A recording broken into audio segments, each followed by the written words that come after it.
आप सभी का एक बार फिर स्वागत है SPN9 के इस खास कार्यक्रम में और मैं हूं आपके साथ फरहान। प्रशांत किशोर की यदि बात की जाए तो उनके कद को नापना आसान नहीं है, क्योंकि हमें याद है कि जब NRC CA के संबंध में एक सदन में तो बहुमत दे दिया जाता है JDU के द्वारा, लेकिन प्रशांत किशोर के कहने में दूसरे सदन में कहीं ना कहीं वॉकआउट कर जाते हैं विधायक, और प्रशांत किशोर इस्तीफा देने की बात करते हैं। नीतीश कुमार उनको पकड़ लेते हैं, बिल्कुल नहीं। लेकिन सत्ताधारी दल का जब दबाव होगा तो आप अपने एक जो आपके लिए बहुत ही महत्वपूर्ण है, कोहिनूर के समान है, हीरे के समान है आपके लिए, आप उसको भी छोड़ देते हैं। प्रशांत किशोर को पार्टी से निकाल दिया जाता है। लेकिन प्रशांत किशोर की जो पॉपुलैरिटी है वह कम नहीं हो रही है बिल्कुल भी। चाहे ममता बनर्जी हो या आम आदमी पार्टी हो या कांग्रेस हो, लगातार उनका सहारा ले रहे हैं, लगातार उनसे मुलाकात जारी रखते हैं। तो आप यह मान लीजिए JDU से निकलने के बाद प्रशांत किशोर इन तीन पार्टियों में किसी में भी जाना चाहें तो उन्हें एक अच्छा पद प्राप्त हो जाएगा। मौजूदा समय में हम आपको बता दें कि उपचुनाव हैं तो 22+2 आपको पता होगा,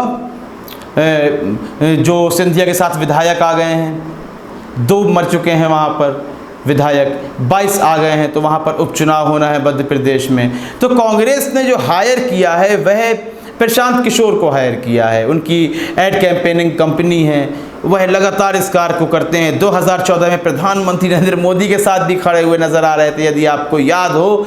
लेकिन कुछ भारतीय जनता पार्टी के नेताओं ने उन्हें पहचानने से भी मना कर दिया था कि हम तो इन्हें जानते ही नहीं हैं। खैर, ये अलग बातें हैं, लेकिन वे कांग्रेस के लिए कैंपेनिंग करते नजर आएंगे। उनकी कैंपेनिंग बड़ी मजबूत मानी जाती है और देखना यह होगा कि क्या कांग्रेस को इन उपचुनावों में जीत मिलती है या नहीं। यहाँ पर फैसला यह हो जाएगा कि वे जो 22 विधायक हैं ज्योतिरादित्य सिंधिया के साथ जो बीजेपी में आ गए हैं, तो जब उनको वोट मिला था वह कांग्रेस के नाम पर मिला था या फिर उन विधायकों के नाम पर ही मिला था, बल्कि मत देने वाले जो कांग्रेस को वोट कर रहे थे लोग, उनके दिमाग में वही भावना थी जो 2014 के बाद लोगों के दिमाग में डाल दी गई।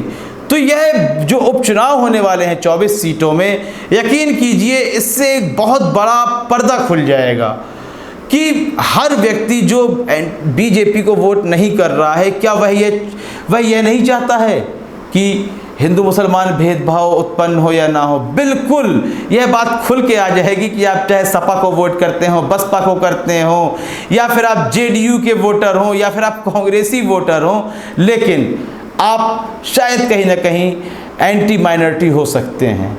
यह बात एक बहुत साफ होने वाली है इन चुनावों के बाद। अभी इसकी तिथि सामने नहीं आई है, लेकिन सबसे ज़्यादा जो इस चुनाव का इंतज़ार कर रहा है वह मैं ही हूँ। आपको क्या लगता है इस संबंध में? आपकी राय बहुत ही महत्वपूर्ण है, अपनी राय देना बिल्कुल भी ना भूलें।